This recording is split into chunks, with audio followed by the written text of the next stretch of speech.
तो मित्रों, मैं हूँ राज मस्ताना और RM स्टडी आपका हार्दिक अभिनंदन एवं स्वागत करता हूँ। मित्रों, आज हम वर्णमाला टॉपिक पढ़ने जा रहे हैं। मैं आपको पूरे विश्वास के साथ कह सकता हूँ कि मैंने जो बताना चाहा उस तरह आपने उसे सीखा तो किसी भी एग्ज़ाम में आपका कोई भी प्रश्न गलत नहीं होगा और इस बताए गए फैक्ट और तथ्यों से कोई भी प्रश्न पार नहीं होगा। तो आइए शुरुआत करते हैं हम वर्णमाला की। वर्णों के व्यवस्थित समूह को वर्णमाला कहते हैं। सबसे पहला प्रश्न यह है कि वर्णमाला कहते किसे हैं। तो वर्णों के व्यवस्थित समूह को वर्णमाला कहते हैं और भाषा की वह है छोटी से छोटी इकाई जिसके टुकड़े नहीं किए जा सकते, उन्हें वर्ण कहते हैं। क्या कहते हैं? वर्ण। वर्ण क्या है? तो भाषा की वह छोटी से छोटी इकाई जिसके टुकड़े नहीं किए जा सकते उसे वर्ण कहते हैं। और यह है ध्वनि के लिखित रूप। ध्वनि के लिखित रूप को वर्ण कहते हैं। ध्वनि के लिखित रूप को ही वर्ण कहते हैं और भाषा की सबसे छोटी इकाई जिसके टुकड़े नहीं किए जा सकते उसे वर्ण कहते हैं। और वर्णों के व्यवस्थित समूह को क्या कहते हैं? वर्णमाला। देखो, हिंदी में पहला वर्ण अ है। अ को उदासीन वर्ण और आदृत वर्ण भी कहते हैं। अ एक मात्रा विहीन वर्ण है, यानी कि अ एक ऐसा वर्ण या यूँ कहूँ कि एक ऐसा स्वर है जिसकी कोई भी मात्रा नहीं होती। याद रहे, हिंदी वर्णमाला में 11 स्वर हैं जिसमें से 10 स्वरों की अपनी कोई ना कोई मात्रा होती, जबकि अ ऐसा स्वर है जिसकी कोई मात्रा नहीं होती।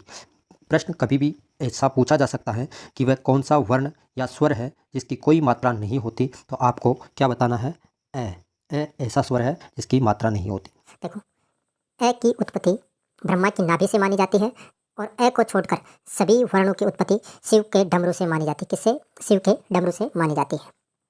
अगला बिंदु है स्वराधि क्रम शब्दकोशीय क्रम। इसे स्वराधि क्रम या फिर कह दो शब्दकोशीय क्रम। देखो, ये क्या होता है? बहुत आसान सही तरीके से समझना है और बहुत ही आसान है भी है। देखो, इसमें ये शब्द क्या दे रखा? क्षमा। क्षमा, हम क्षमा को लिखेंगे तो क और प्लस से मिलकर ये क्या बना है? क्षय बना है। तो ये क्षय में क्या आ रहा है? तो इसे हम कहेंगे ककार आदि, यानी कि जिसे आरंभ होता है उसके आदि शब्द लगाया जाएगा और जिस वर्ण से अंत होता है उसमें आकारांत यानी कि अंत शब्द लगाया जाएगा। और जो वर्ण आ रहा है यानी कि जो स्वर या वर्ण आ रहा है उसके साथ में आकार अंत शब्द जोड़ दिया जाएगा। तो देखो, यहाँ क्षय में क्या है? पहले क्या है? तो हमने क्या कह दिया? इसे ककार आदि। और यहाँ माँ है, माँ में अंत में क्या है? आ है, तो हमने इसे क्या कह दिया? आकारांत। देखो अगला, देखो हरि में, देखो हरि में है तो हकार आदि कह दिया और री में ई आ रहा है। क्या आ रहा है? ई आ रहा है। देखो हरि के अंदर क्या आ रहा है? और अंत में ई, तो इकारांत और हकार आदि इकारांत। देखो इसी तरह देखो राम में, किसमें? राम में देखो रे आ रहा, तो रे से हम कहेंगे रेफादी। और अंत में आ रहा मैं में क्या है? ए है। मैं में क्या है? ए है, तो अकारांत। क्या हो गया? अकारांत। इस प्रकार देखो अन्य को भी देख लेते हैं। जैसे देखो जगत में जय है तो जकार आदि। तय, देखो तय में अलंत है इसलिए यानी कि यहाँ तय में क्या नहीं है? स्वर नहीं है, तो ये हो गया तकारांत, है ना। इसी प्रकार नीचे जगह देखो जकार आदि और अकारांत। ठीक है, ये होते हैं शब्दकोशीय या शब्दादि क्रम। ठीक है, कभी पूछ ले शब्द देकर के भाई इसका ककार आदि क्या है, यानी कि आदि क्या है, अंत क्या है, तो आप ऐसे बता सकते हो। ठीक है, देखो अब बात है कि जिन वर्णों का खंड नहीं होता उन्हें अक्षर कहते हैं, यानी कि उन्हें क्या कहते हैं? अक्षर, अखंड कहते हैं। और ये ऐसे वर्ण कितने हैं? 4 हैं। हिंदी वर्णमाला में अखंड या अक्षरों की संख्या 4 है, अ, ई, उ और रे। ठीक है, वर्णों देखो वर्णों को लिपि चिन्ह भी कहा जाता है। हिंदी के जितने भी वर्ण हैं उन्हें क्या कहा जाता है? लिपि चिन्ह भी कहते हैं। देवनागरी विश्व की सर्वाधिक वैज्ञानिक लिपि है। ये बात ध्यान रहे आपको कि देवनागरी विश्व की सर्वाधिक वैज्ञानिक लिपि है। अब हम आते हैं शब्द किसे कहते हैं। देखो शब्द किसे कहते हैं, सबसे पहले कि वर्णों का विकसित व सार्थक रूप शब्द कहलाता है। वर्णों का विकसित व सार्थक रूप शब्द कहलाता है। देखो शब्द का कोई ना कोई अर्थ होना जरूरी है। यदि किसी शब्द का कोई अर्थ नहीं है तो निरर्थक शब्द नहीं कहलाएगा, है ना। यानी कि यह कहता है कि वर्णों का विकसित और सार्थक यानी कि से प्लस अर्थ इस प्रकार, यानी कि उसका कोई ना कोई अर्थ होना चाहिए, तभी हम उसे क्या कहेंगे? शब्द। सार्थक रूप में भाषा की सबसे छोटी इकाई शब्द होती है। सार्थक रूप से किसमें? सार्थक यानी कि अर्थ की दृष्टि से भाषा की सबसे छोटी इकाई कौन सी है? तो शब्द। वैसे पूछा जाए कि उस भाषा की सबसे छोटी इकाई कौन सी है, तो वर्ण है। लेकिन सार्थक शब्द लिखा हुआ आ जाए कि सार्थक रूप में भाषा की सबसे छोटी इकाई कौन सी है, तो आप बताओगे शब्द। और सीधा प्रश्न पूछा जाए कि भाषा की सबसे छोटी इकाई कौन सी है, तो आप बताओगे वर्ण। प्रथम शब्द ओम। प्रथम शब्द कौन सा है? प्रथम शब्द है ओम। ओम एक प्लुत स्वर कहते हैं जिसमें 3 मात्राएं हो, है ना। इसी प्रकार ओम को यदि हम शुद्ध रूप में लिखेंगे तो ओम ऐसे लिखा जाएगा, कैसे, ओम, ये हो गया ओम। और इसे हम कहेंगे प्लुत स्वर है। ओम एक प्लुत स्वर है जिसका प्रयोग संस्कृत में होता है, हमारे हिंदी में कोई महत्व नहीं है, पर कभी कभी पूछा जा सकता है कि पहला शब्द कौन सा है, तो आप बताओगे ओम। ठीक है। नोट, भाषा की सबसे बड़ी इकाई, यदि पूछा जाए कि भाषा की सबसे बड़ी इकाई कौन सी है, तो आप बताओगे वाक्य। भाषा की सबसे बड़ी इकाई वाक्य, भाषा की सबसे छोटी इकाई वर्ण, लेकिन सार्थक रूप से भाषा की सबसे छोटी इकाई शब्द है। ठीक है। अब है वर्णों के भेद, हम पढ़ेंगे वर्णों के भेद। वर्णों के भेद 2 प्रकार से किए गए, स्वर और व्यंजन। आप सभी जानते हैं स्वर क्या होते हैं और व्यंजन क्या होते हैं। अब हम देखते हैं स्वर और व्यंजन के बारे में कि वो क्या होते हैं। देखो, पहले हम बात करेंगे स्वर की। किसकी बात करेंगे?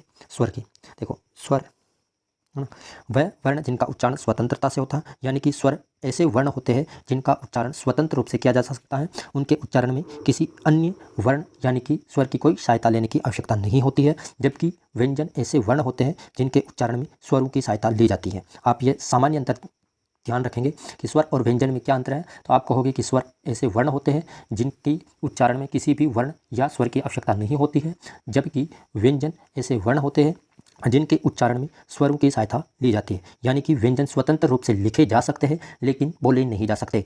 व्यंजनों के उच्चारण में स्वर की सहायता लेनी ही होगी, अन्यथा व्यंजन का उच्चारण आप नहीं कर सकते हो। क क ये एक वर्ण है जिसमें क्या है, क प्लस ए मिला हुआ क्या है, क प्लस ए मिला हुआ है। अगर यदि हम ये क लिखे तो ये एक व्यंजन है, जबकि ये एक स्वर है। और अब इस क को मैंने बोलने के लिए इस क और इस ए का सहारा लिया, लेकिन इसे लिखने में मैं ऐसे लिख भी सकता था। कैसे? केवल ये क लिख सकता था, यानी कि व्यंजन को मैं लिख सकता था लेकिन बिना स्वर की सहायता से उच्चारण नहीं कर सकता था। ठीक है, आगे देखो। स्वर, वो वर्ण, स्वर क्या होते हैं? वे वर्ण जिनका उच्चारण स्वतंत्रता से होता है, स्वर कहलाते हैं। स्वर के उच्चारण में स्वर तंतुओं में घर्षण नहीं होता तथा बिना रुकावट के हवा बाहर आ जाती है। हिंदी में स्वरों की संख्या कितनी है? तो हिंदी में स्वर है 11। कितने स्वर है? हिंदी में 11 स्वर है। देखो, हिंदी में स्वरों की संख्या, सीधा सीधा प्रश्न पूछा जा सकता है कि हिंदी में स्वरों की संख्या बताइए, तो आप बताओगे हिंदी में स्वर की संख्या 11 है। देखो, कौन कौन से? अ, आ, ई, उ, री, ए, आई, ओ, औ। इन्हें ध्यान रखें, इनके अलावा कोई भी हिंदी में स्वर नहीं गिना जाता। कभी कभी क्या होता है कि आप अम और अह को भी स्वरों की गिनती में गिना देते हो, जबकि ये स्वर नहीं है। इनको हम अयोगवाह कहते हैं। क्या कहते हैं? अयोगवाह। आ जाएंगे अयोगवाह के बारे में भी, है ना। ठीक है। देखो, स्वर याद रखें, एक बार फिर कह रहा हूँ कि हिंदी में स्वरों की संख्या 11 है। अ, आ, ई, उ, री, ए, आई, ओ, औ, है ना। देखो, एक दीर्घ री भी होता है ये, लेकिन ये संस्कृत में चलता है, हमारे नहीं। संस्कृत में स्वरों की संख्या 13 होती है, जबकि हिंदी में 11 होते हैं। एक तो संस्कृत का ये दीर्घ री और एक ये होता है री। इसको भी संस्कृत में क्या माना गया? स्वर। लेकिन हमारे हिंदी में ये 11 स्वर माने गए, जो मैंने आपको बताए। ठीक है। अब है ऋष्व स्वर। देखो, स्वरों को वापस तो वेदों में बांटा गया, दीर्घ स्वर और ऋष्व स्वर। ऋष्व को लघु स्वर भी कहते हैं। क्या कहते हैं? लघु स्वर। ठीक है। लघु स्वरों को मूल स्वर, अखंड स्वर, एकमात्रिक स्वर, अक्षर स्वर, है ना। देखो, अखंड पहले भी बता दिया, जिनके खंड नहीं होते, ऐसे हिंदी में कितने? 4 है। ए, ई, उ और री। इनके उच्चारण में अपेक्षाकृत कम समय लगता है, इसलिए इनको ह्रस्व या लघु स्वर या मूल स्वर कहते हैं। ठीक है। दीर्घ स्वर क्या होते हैं? वह स्वर जिनके उच्चारण में लघु स्वर की अपेक्षा थोड़ा ज़्यादा समय लगता है उच्चारण में। ठीक है। देखो, इन्हें गुरु स्वर, द्विमात्रिक स्वर, संयुक्त स्वर, मिश्रित स्वर या संधि स्वर भी कहते हैं। यह है हिंदी में 7, क्योंकि 4 हमने मूल स्वर निकाल दिए, तो बचे हुए 7 स्वर क्या हो गए? दीर्घ स्वर। आ, ई, उ, ए, आई, ओ, औ, ये क्या हो गए? दीर्घ स्वर। देखो, ह्रस्व स्वर वह स्वर जिनके उच्चारण में कम समय लगे, और दीर्घ स्वर वह स्वर जिनके उच्चारण में मूल स्वर या लघु स्वर की अपेक्षा थोड़ा समय ज़्यादा लगता है। ठीक है। अब देखो आगे बात। समजातीय स्वर। समजातीय स्वर ए और ए से बने हुए आ, ई और ए से बना हुआ ई, उ और ऊ से बना हुआ ओ। देखो, समजातीय का मतलब हुआ एक ही जाति के, यानी कि समान जाति के स्वर से बना हुआ दीर्घ स्वर समजातीय स्वर कहलाता है। जैसे देखो यहाँ आ, ई, उ। ठीक है। विषम जाति का मतलब होगा कि समान जाति के नहीं, बल्कि अलग अलग जाति के 2 स्वरों से मिलकर बना हुआ एक अलग स्वर। देखो, जैसे यहाँ बना क्या? ए प्लस ई के मेल से बना है। आई, आ प्लस ए के मेल से बना है। ओ, ए प्लस ओ के मेल से बना, ये है विषम जातीय स्वर। और एक है ये आ प्लस ओ से मिला है औ, ये क्या हो गए? विषम जातीय स्वर। अब देखो, एक छोटी सी सारणी है, समझने का प्रयास करना। देखो, मूल स्वर कौन कौन से हैं? मूल स्वर है ए, ई, उ, री। दीर्घ स्वर कौन से हैं? आ, ई, उ। गुण स्वर कौन से हैं? ए, ओ। देखो, मैंने अर इसलिए लिखा है कि आगे संधि पढ़ेंगे तब हमारे ये काम आएगा। बाकी आप ये विशेष रूप से ध्यान रखें कि मूल स्वर ये 4 है, दीर्घ स्वर ये 3 है, आ, ई, उ। गुण स्वर ए और ओ है, जबकि वर्धी स्वर ओ और औ है। और आर भी मैंने इसलिए लिखा क्योंकि संधि जब भी पढ़ेंगे तो आगे काम आएगा। ठीक है, ध्यान रखें। अब हम बात करते हैं अयोगवाह है। मैंने जब स्वर पढ़ाए थे तब मैंने आपको एक बात बोली थी कि अम और अह को हम स्वर नहीं गिनेंगे क्योंकि ये एक अयोगवाह है ना, कहीं भी क्या नहीं होता, स्वतंत्र। देखो अयोगवाह, एक बार पुनः बोल रहा हूँ कि ये न तो स्वर है और न ही व्यंजन है और न ही इनका कोई स्वतंत्र रूप से प्रयोग होता। ये जब भी आएंगे स्वर के साथ आएंगे, अन्यथा नहीं आएंगे। ये स्वर के साथ बोले जाते हैं, है ना। और स्वर रहित व्यंजन के साथ इनका प्रयोग नहीं होता है। स्वर रहित व्यंजन के साथ इनका प्रयोग नहीं होता। ये व्यंजन है, यह शब्द शुद्धि में ध्यान रखें, व्यंजन है ना, ऐसे लिखेंगे। इनकी मात्रा हमेशा दीर्घ होती है। देखो इनकी मात्रा क्या होती है, हमेशा दीर्घ। आगे मात्रा गिनना देखेंगे, जब छंद पढ़ते हैं तब काम में आती है मात्रा गिनना। तो ध्यान रखें कि इनकी मात्रा हमेशा दीर्घ होती है, यानी कि जिस भी स्वर के साथ या जिस भी व्यंजन के साथ अम और विसर्ग होता है उसकी मात्रा हमेशा क्या होती है, दीर्घ होती है। करते हैं अनुस्वार की। अनुस्वार एक बिंदु के रूप में लिखा जाता है और इसका उच्चारण हमेशा क्या होता है, नासिका। देखो अनुस्वार का प्रयोग अंग्रेजी, हिंदी और संस्कृत तीनों भाषाओं में इसका प्रयोग होता है। अंग्रेजी के उदाहरण में देख लो, मैंगो, एंगल, सैंडल। हिंदी में प्रयोग दंडा। देखो विसर्ग, विसर्ग पूर्णतः संस्कृत ध्वनि है, यानी कि विसर्ग का प्रयोग केवल संस्कृत शब्दों के साथ ही होता है। देखो इसका उच्चारण कहाँ से होगा, कंठ। ये कष्ट नहीं है, यहाँ है कंठ। क्या है, कंठ है।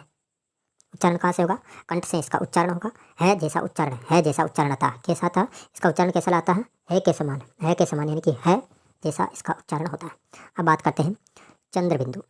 चंद्र बिंदु क्या होता है, देखो चंद्र बिंदु अनुनासिक, केवल हिंदी में प्रयोग। अनुनासिक मतलब नाक और मुख दोनों से बोला जाता है ना।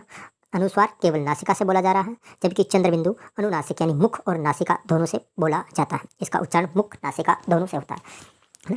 और इसका प्रयोग केवल हिंदी में। देखो हमने भी देखा था कि अनुस्वार, जो अनुस्वार है वो तीनों भाषा यानी कि अंग्रेजी, संस्कृत और हिंदी तीनों में प्रयोग हो रहा था, जबकि विसर्ग केवल संस्कृत ध्वनि है और चंद्र बिंदु ये केवल और केवल हिंदी में प्रयोग होते हैं। विशेषतः ध्यान रखें कि अनुस्वार तीनों भाषा अंग्रेजी, हिंदी, संस्कृत तीनों में प्रयोग होते हैं। विसर्ग केवल संस्कृत में प्रयोग होता है, जबकि चंद्र बिंदु केवल हिंदी में प्रयोग होता है। ठीक है, देखो संस्कृत और अंग्रेजी दोनों में प्रयोग नहीं होता है। उच्चारण मुख नासिका से होता है। उच्चारण भी मैंने बता दिया, मुख और नासिका से उच्चारण होता है। कभी भी पूछा जा सकता चंद्र बिंदु का उच्चारण स्थान है मुख और नासिका हो तो पहले वो करना है, क्या करना है, मुख नासिका। इनों के उच्चारण देख लो, नासिका। अनुस्वार हमेशा नासिका से उच्चारण होता है ना। और विसर्ग केवल कंठ से उच्चारण होता है, काकल्य ध्वनि है, जबकि चंद्र बिंदु मुख और नासिका दोनों से, अनुनासिका यानी कि मुख और नासिका दोनों से इसका उच्चारण होता है। यहाँ है मात्रा, यहाँ भाषा नहीं है, यहाँ मात्रा लिखा हुआ, यहाँ मात्रा है, यानी कि मात्रा प्रभावित नहीं होती। चंद्र बिंदु हम लिखते हैं वहाँ, तो यहाँ आ की वजह से मात्रा दीर्घ हो रही है तो ये दीर्घ ही रहेगी, है ना। ये जब भी छंद पढ़ते हैं तब मात्रा गिनना का काम होता है, वहाँ मात्रा ध्यान रखनी होती है। इसलिए मैंने यहाँ ये पंक्ति लिखी है, क्योंकि कभी कभी ऐसा भी आ जाता है कि चंद्र बिंदु की विशेषताएं है। ये एक अनुनासिक है, केवल प्रयोग हिंदी में होता है, संस्कृत और अंग्रेजी में प्रयोग नहीं होते। उच्चारण मुख नासिका से होता है। भाषा यानी कि मात्रा प्रभावित नहीं होती। ये न तो हरीश्व यानी कि लघु है और न ही दीर्घ है, न तो लघु है न ही दीर्घ है। इसका स्वतंत्र प्रयोग नहीं होता, ये भी इसका स्वतंत्र प्रयोग नहीं होता। ये स्वर के साथ ही आता है, किसके साथ, स्वर के साथ। ठीक है, अब देखो आगे हम देख रहे हैं व्यंजन। ये हुआ स्वर, और अब हम बात करते हैं व्यंजनों की। व्यंजन कितने प्रकार के होते हैं, तो व्यंजन 5 प्रकार के होते हैं। ये सामान्य वर्गीकरण है, आपको समझने के लिए ये 5 वर्गीकरण बताए। बाकी उच्चारण स्थान के आधार पर व्यंजनों को अलग वर्ग में बांटा गया। सामान्यतः आप ये ध्यान रख सकते हैं कि व्यंजन कोई 5 प्रकार होते हैं, और वह कौन कौन से हैं, हम उन्हें किस तरह याद रखेंगे और कैसे पढ़ेंगे। ठीक है, देखो पहली बात है कि स्पर्श व्यंजन। क्या है, स्पर्श व्यंजन। सामान्य घर्षण होता है, जब भी इनका उच्चारण करेंगे तो सामान्य घर्षण होगा। ये क से लेकर मैं तक के सभी वर्ण, इनकी संख्या बोले तो 25। ठीक है, अब है बात अंतस्थ है। अंतस्थ में य, र, ल, व ये चारों आते हैं। इनके उच्चारण में बहुत ही कम घर्षण होता है। ठीक है, देखो ठीक है, अब है उत्क्षिप्त। उत्क्षिप्त इनको द्विगुण, ताड़नजात और द्विस्पृष्ट भी कहते हैं। उत्क्षिप्त में ढ़ और ढ ध्वनि आती है। याद रहे इनके नीचे बिंदु होना जरूरी है ना। यदि बिंदु नहीं है तो वह ड और ढ बन जाएगा, है ना। इसलिए याद रहे ढ़ और ढ उत्क्षिप्त ध्वनियों के में गिने जाते हैं। इनके उच्चारण में जिह्वा बार बार उछलती है। देखो उच्चारण करके देख लो, ढ़ ढ़ ढ़ ढ़, है ना, जिह्वा उछल रही है। ठीक है, ऊष्म व्यंजन। ऊष्म व्यंजन आते हैं श, श और एक वर्ण रह गया इसका है ना। ऊष्म श, श और है, इन चारों को ऊष्म कहते हैं। ऊष्म में है भी आएगा, श और है ना। इनके उच्चारण में अत्यंत ऊष्मा निकलती है और अत्यंत ही घर्षण होता है, इसलिए इनको ऊष्म कहा जाता है। ध्यान रहे ऊष्म व्यंजनों में 4 गिने जाते हैं, श और है। ठीक है, अब है संयुक्त व्यंजन। संयुक्त व्यंजन 4 है, क्ष, त्र, ज्ञ और स्र। त्र यानी त और र से मिलकर बना है, इसलिए इसको संयुक्त कह रहे हैं। ज्ञ, ज और य से मिलकर बना, क्ष, क और श मिलकर बना है, क्ष, श और र से मिलकर बना है। ठीक है, अब है स्पर्श व्यंजन, उदित व्यंजन या वर्गीय व्यंजन। देखो वर्गीय व्यंजन पहले भी पढ़ा हमने, क से लेकर मैं तक के सभी व्यंजन वर्गीय व्यंजन कहलाते हैं। इन्हीं वर्गीय व्यंजनों को हमने स्पर्श व्यंजन या उदित व्यंजन कहा है। देखो 1 मिनट 5-7 में बिता देता हूँ। ये देखो, ये सारणी देख लेना और एक स्क्रीनशॉट ले लेना मेरे। ये है वर्गीय व्यंजन, उदित व्यंजन। ठीक है, देखो वर्ग वर्ग कह दिया ना, क वर्ग, च वर्ग, ट वर्ग, क वर्ग, च वर्ग, ट वर्ग, त वर्ग, प वर्ग। देखो आप इनको ऐसे याद रखोगे, क च ट तप, क च ट तप, क च ट त प, ये हो गया वर्ग। देखो क वर्ग, च वर्ग, ट वर्ग, त वर्ग, प वर्ग, है ना। तो क में कौन आएगा, क, ख, ग, ग, ग, च वर्ग। देखो क वर्ग में कौन आएगा, क, क वर्ग के 5 जैसे क, ख, ग, ग, ग। च वर्ग में च, छ, ज, यहाँ जय झंडा है ना, यहाँ ध्यान रखें जय से झंडा वाला जय है। ठीक है, च, छ, ज, य। ट वर्ग में ट, ठ, ड, ढ, अण। त वर्ग में त, थ, द, ध, न। प वर्ग में प, फ, ब, भ, म, है ना। ये हो गए वर्गीय व्यंजन। आगे देखो वर्गहीन यादि। वर्गहीन यानी कि इनका कोई वर्ग नहीं, इसमें ये और आदि वर्ण आने के कारण इनको यादि भी कह दिया गया है। ठीक है, यादि, ये यादि का मतलब है य, र, ल और व, है ना। वर्गहीन में देखो ये भी आएंगे, श, स, है। एक बार वापस, है ना, श, स और है। ये तो हो गए अपने वाले ऊष्म वाले। कौन से वाले, ऊष्म। और ये कौन से आ गए, तो ये आ गए अपने अंतस्थ, यानी कि अंतस्थ है। और ऊष्म व्यंजनों को मिलाकर हम वर्गहीन और या आदि वर्ण कह रहे हैं। अब है विकसित वर्ण। विकसित वर्ण में क्ष, त्र, ज्ञ और स्र आते हैं और ढ आते हैं। ये ढ और ढ अपन ने किस में पढ़े थे, उत्क्षिप्त वर्ण में। किस में, उत्क्षिप्त में। किस में, उत्क्षिप्त वर्ण में पढ़े थे। ये उत्क्षिप्त वर्ण विकसित वर्ण भी है। और देखो ये अपन ने पढ़े थे संयुक्त वर्ण में। कौन से, संयुक्त वर्ण, क्ष, त्र, ज्ञ और स्र। किसमें, संयुक्त में। ठीक है ना, ये संयुक्त वर्ण, इन्हीं को कह दिया विकसित वर्ण। ठीक है, अब देखो ये देखो ज्ञ और य। ज्ञ और य में क्या है, लिपि दोष पाया जाता है। इस ज्ञ में प्रयोग नहीं होता। याद रहे य और ङ से कभी शब्द आरंभ नहीं होता। क्या नहीं होता, शब्द आरंभ नहीं होता। य और ङ से कभी भी शब्द आरंभ नहीं होता है। और ये और वह, अब बात करते हैं ये और वह, इनको संघर्षहीन, सप्रवाही और अर्ध व्यंजन यानी कि अर्ध स्वर व्यंजन भी कहा जाता है।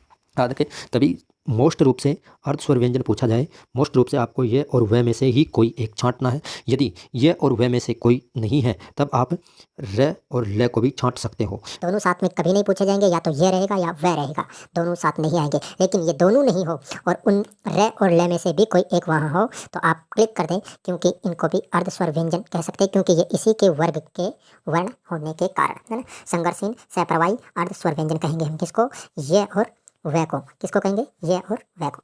अब ल बात करते हैं ल की। ल को हम वर्तस्य या वर्त्य वर्ण या पार्श्विक वर्ण कहते हैं। वर्तस्य, देखो वर्तस्य ऐसे लिखेंगे, है ना, वर्तस्य ऐसे लिखेंगे। वर्तस्य वर्ण कहते हैं, इसे पार्श्विक वर्ण भी कहते हैं। पार्श्विक कहते हैं कि क्यों, कारण कहने का कारण यह है कि जब भी हम ल का उच्चारण करते हैं तो हवा मुख के दोनों पार्श्व यानी कि जिह्वा और मसोड़ों के बीच से होकर गुजर जाती है, इसलिए इसको पार्श्व वर्ण कहा गया है। र, आप देखो हिंदी को सीखना है, समझना है तो प्रयोग के साथ सीखिए और समझिए, आपको बेहद ही सरल तरीके से समझ में आ जाएगी। अब ले का उच्चारण करो, प्रयोग करो, ल, समझ में। र एक प्रकंपित व्यंजन है, प्रकंपी व्यंजन है ना? इसे लुंठित व्यंजन भी कहते हैं, क्योंकि र के उच्चारण में जुआ रगड़ खाती ही रहती है, लुंठित बार बार गुड़क जाती है इसमें, और प्रकंपित यानी कंपन करती रहती है। देखो र का उच्चारण करो, र, है ना, इसलिए इसको क्या कहा गया, प्रकंपी या लुंठित व्यंजन कह दिया गया। अब देखो श,